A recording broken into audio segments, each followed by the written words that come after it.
Buen día, jóvenes. El día de hoy en química vamos a ver acerca de la química nuclear. Entendamos que cuando hablamos de la química nuclear hablamos de una parte de la química que se va a utilizar como combustible en el futuro, e incluso hoy en día sí, ya se está usando como combustible, ¿sí? Porque en algún momento los combustibles fósiles como la gasolina, el petróleo, van a acabarse.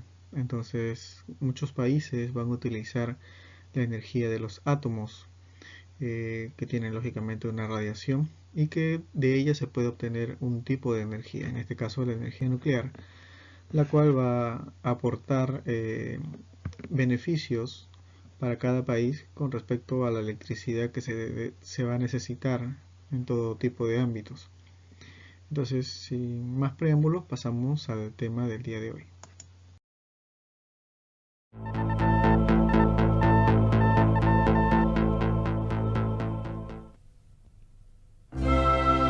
El siglo XX heredó del XIX una gran fe en el progreso, basada en la firme creencia de que el hoy es siempre mejor que el ayer y peor que el mañana.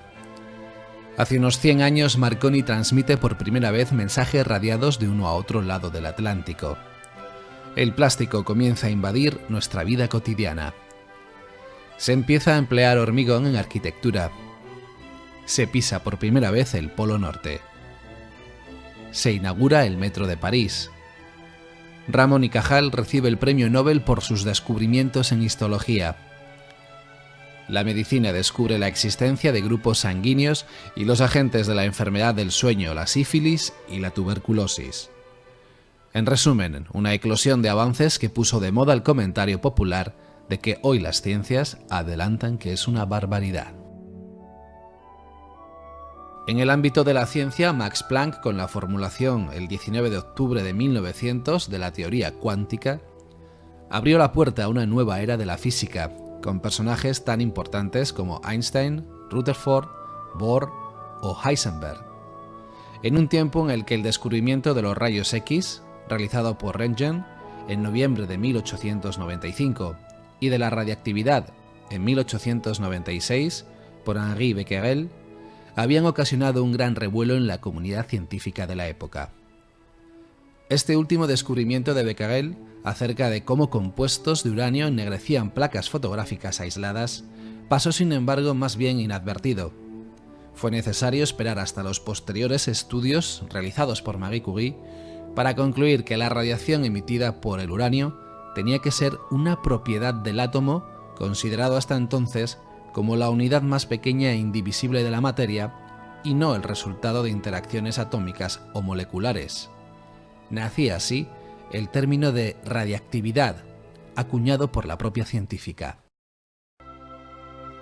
Junto a su marido Pierre Curie, descubrieron en 1898 además un elemento mucho más activo que el uranio, al que denominaron polonio en honor a la patria de Marie Curie. Y en ese mismo año, otro al que llamaron radio, todavía más activo, si bien debieron pasar más de 10 años de duro trabajo para que a base del tratamiento de toneladas de pechblenda consiguieran obtener ese radio en estado puro.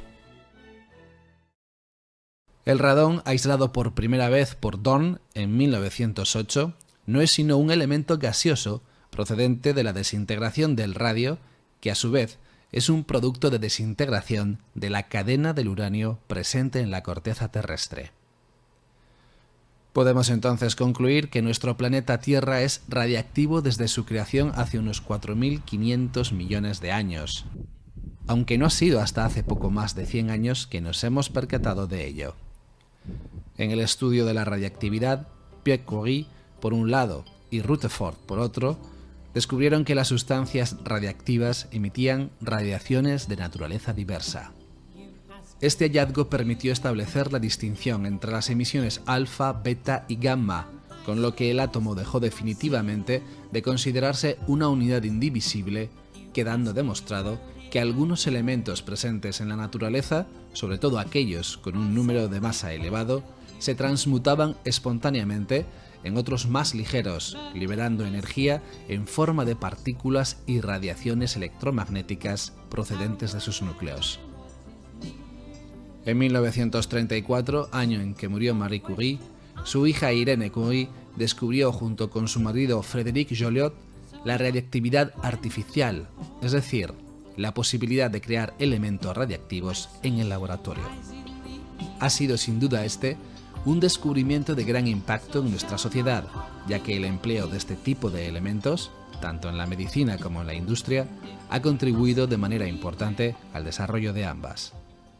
Así, hoy en día se ha convertido en algo cotidiano el empleo de elementos radiactivos artificiales en el diagnóstico y tratamiento de enfermedades, así como su utilización en muchos procesos industriales de gran interés social, como por ejemplo los detectores de humos empleados en la detección de incendios.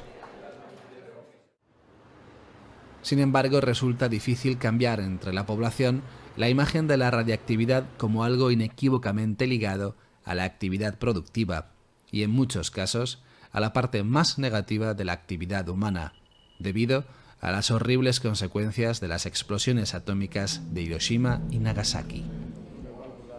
Y es que muchas veces, al abordar este tema, nos olvidamos del hecho de que las emisiones procedentes de los elementos radioactivos tienen unas características específicas propias, al margen de que dicho elemento sea de origen artificial o natural. 3 son los principales tipos de radiación emitidos por los elementos radiactivos: alfa, beta y gamma. Los rayos alfa, partículas cargadas compuestas de 2 neutrones y 2 protones, son emitidos por los núcleos de elementos de número atómico elevado, tales como el uranio, el torio, el radio o el mismo radón que nos ocupa. Debido a su masa y a su velocidad, las partículas alfa, al atravesar la materia, son frenadas muy rápidamente, produciendo una elevada ionización al liberar electrones de los átomos con los que interaccionan. Por esta razón, la protección contra este tipo de radiación, que se puede conseguir fácilmente, incluso con una fina hoja de papel o algunos centímetros de aire, es más difícil de lograr cuando el elemento emisor de dicha radiación está en el interior de nuestro propio organismo.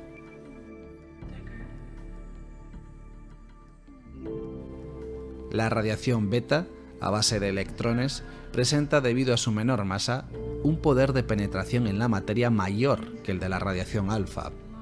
La ionización que produce es menor y, por lo tanto, para su frenado se precisan algunos metros de aire o láminas de aluminio de pequeño espesor, mientras que en el cuerpo humano es capaz de penetrar en la piel hasta varios milímetros de profundidad. Por último, tenemos la radiación gamma, radiación electromagnética muy energética y por tanto de baja longitud de onda, que tiene un poder de penetración mucho mayor que el de las radiaciones alfa y beta. Puede atravesar totalmente el cuerpo humano y se necesitan espesores del orden de metros de hormigón para frenarla.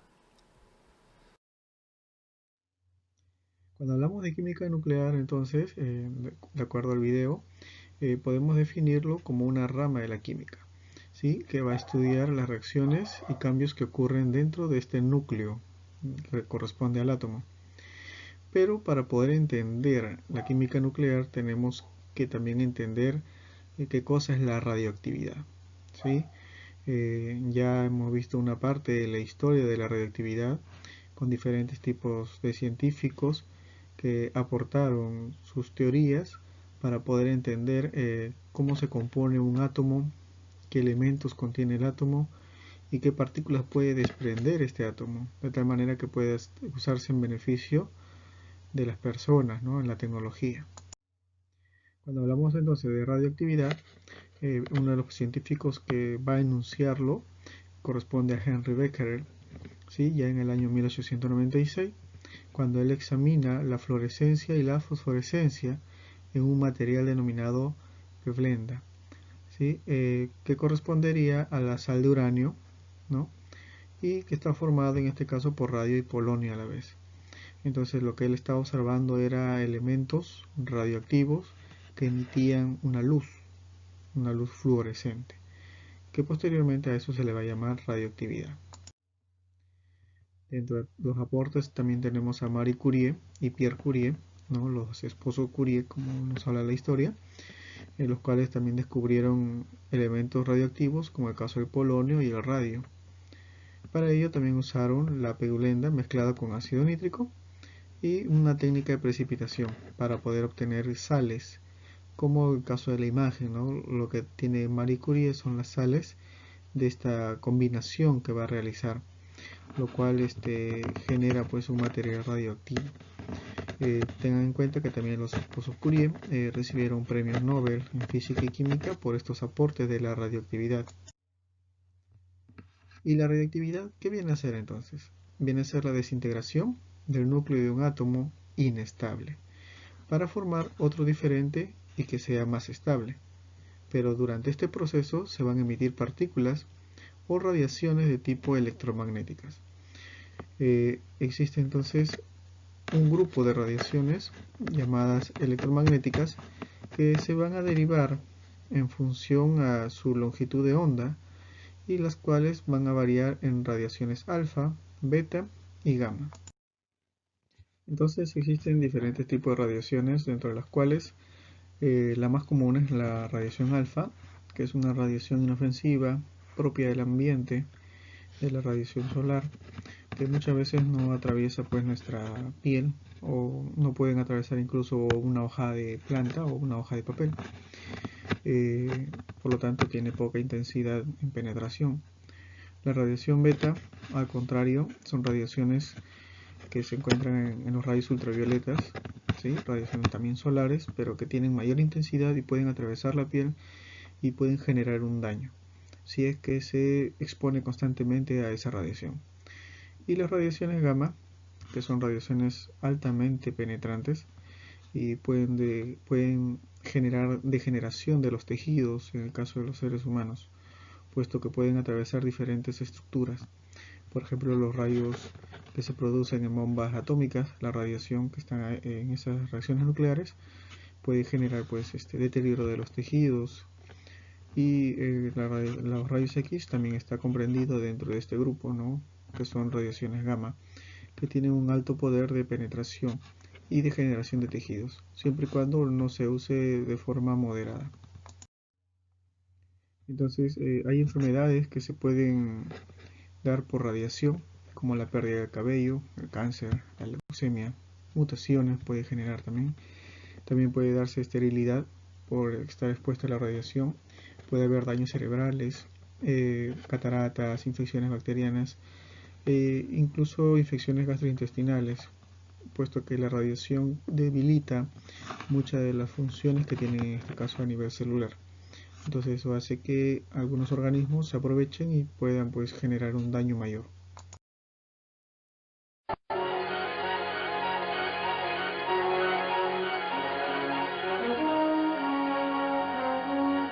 Here, nature has crowded so many protons and neutrons into the nucleus that it becomes unstable.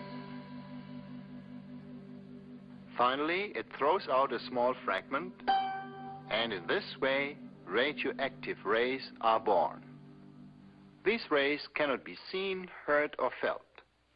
The Geiger counter is used to detect their presence. It gives off audible clicks when the rays pass through it. Say that a radioactive atom is like a set mousetrap.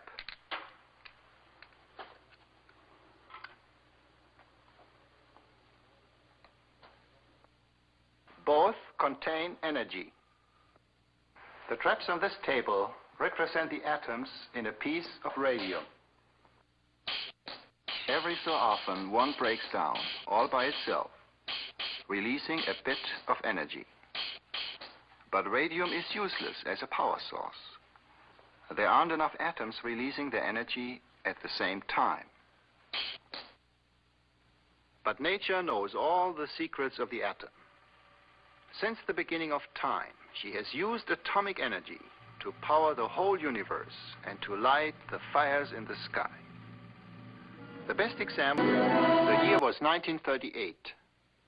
The place, Berlin, Germany. The leading character, that strange metal called uranium. Again, it turned out to be the star of a sensational scientific discovery.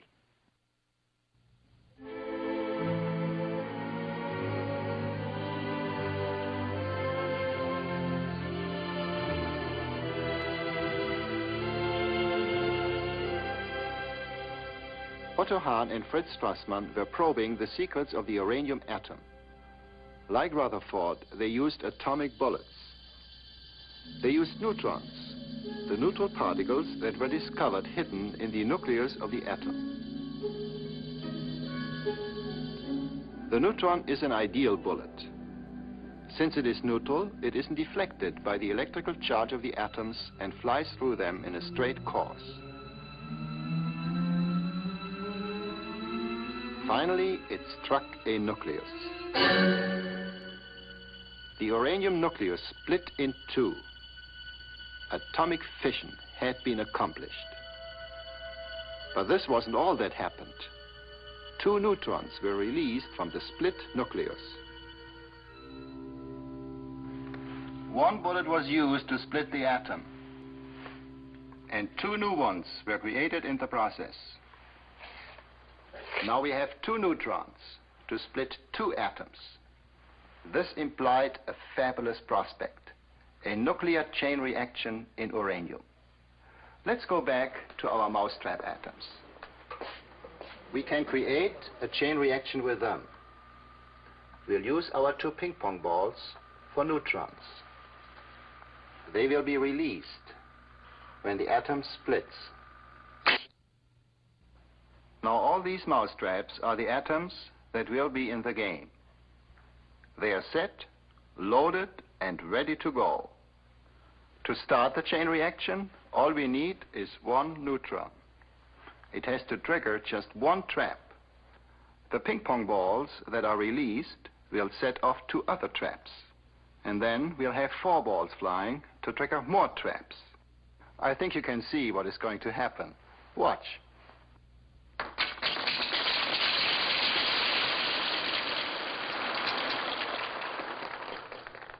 An atomic chain reaction works in exactly the same way. One neutron is enough to start it.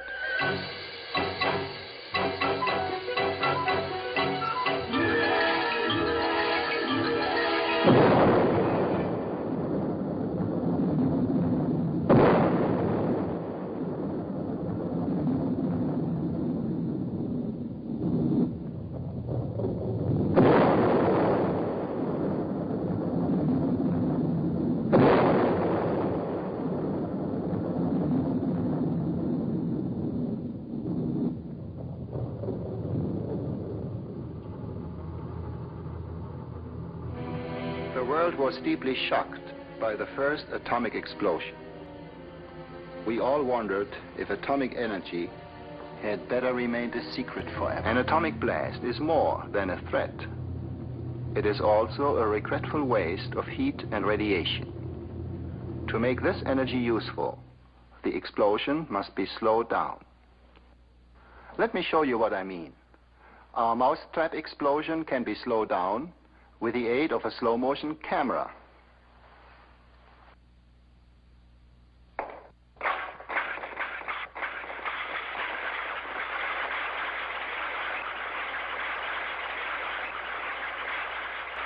As you can see, the chain reaction is now spread over a longer period of time. The energy is released slowly, and the heat and radiation stay within useful limits. Atomic scientists produce slow nuclear chain reactions within the famous atomic reactor.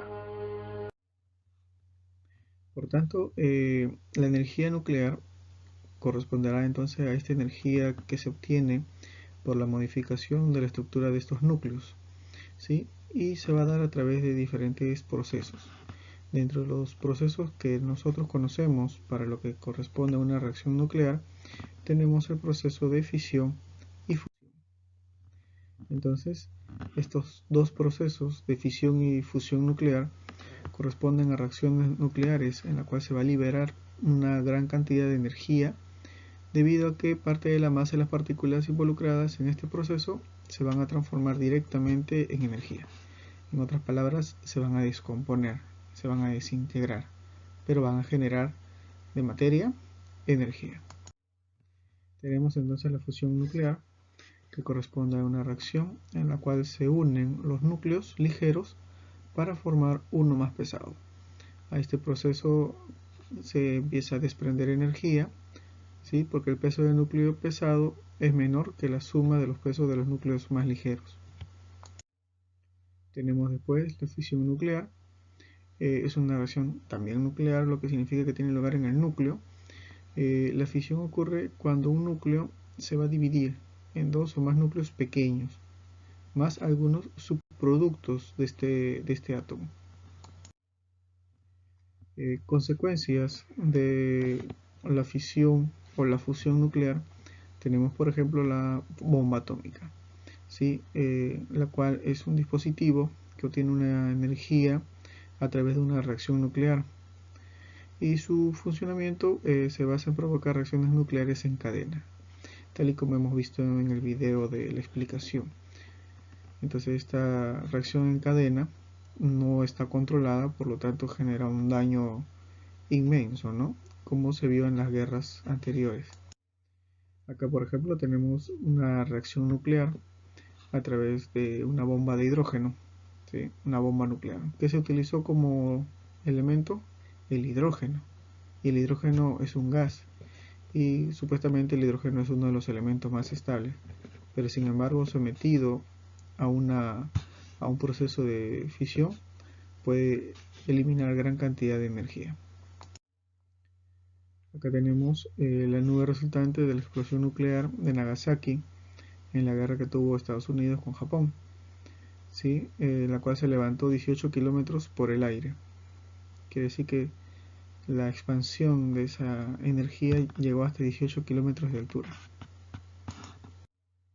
En el Perú también se utiliza la energía nuclear, pero no con fines bélicos, sino que hay un instituto encargado del procesamiento de esta energía para sus estudios en investigación y poder desarrollar diferentes actividades que permitan aplicar esta energía nuclear en la comunidad, pero todavía están en procesos, ¿sí? O sea, todavía no hay grandes estudios a nivel de energía nuclear en el Perú. Todavía se está usando a nivel de investigación con respecto a algunas enfermedades, con respecto a la esterilización de productos, pero todavía no se utiliza la energía nuclear como para que brinden electricidad, por ejemplo, a todos los hogares. Esta central de energía nuclear en el Perú se encuentra en Lima, ¿sí? En la calle de San Borja, y ahí se encuentra pues en la avenida Canadá, ahí se encuentra, ¿no? En el distrito de San Borja.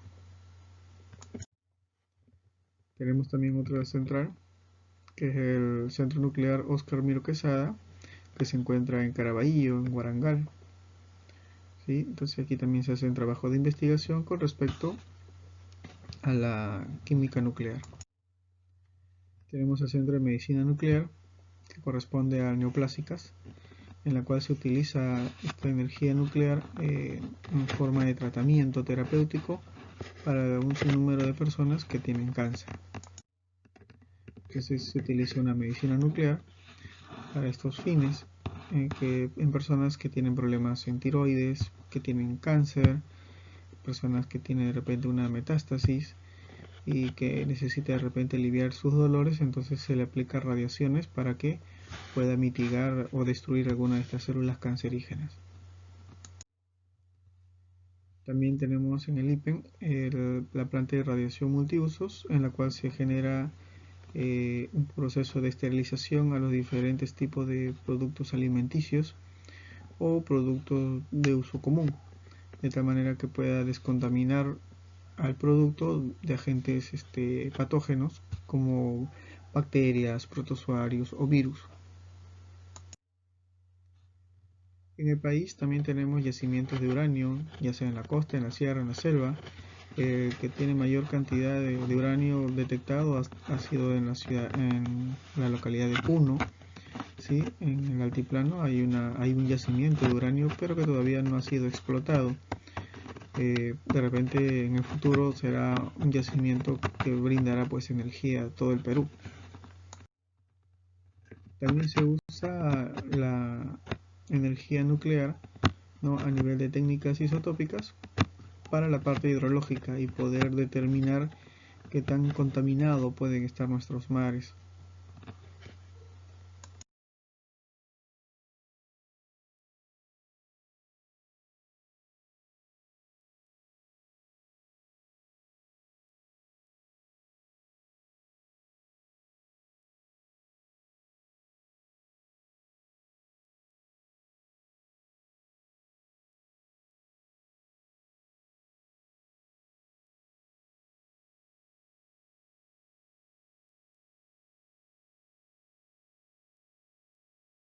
Muy bien, jóvenes, hasta aquí nuestra sesión del día de hoy acerca de la química nuclear. Espero que se encuentren bien de salud y nos estamos viendo hasta una nueva sesión. Cuídense.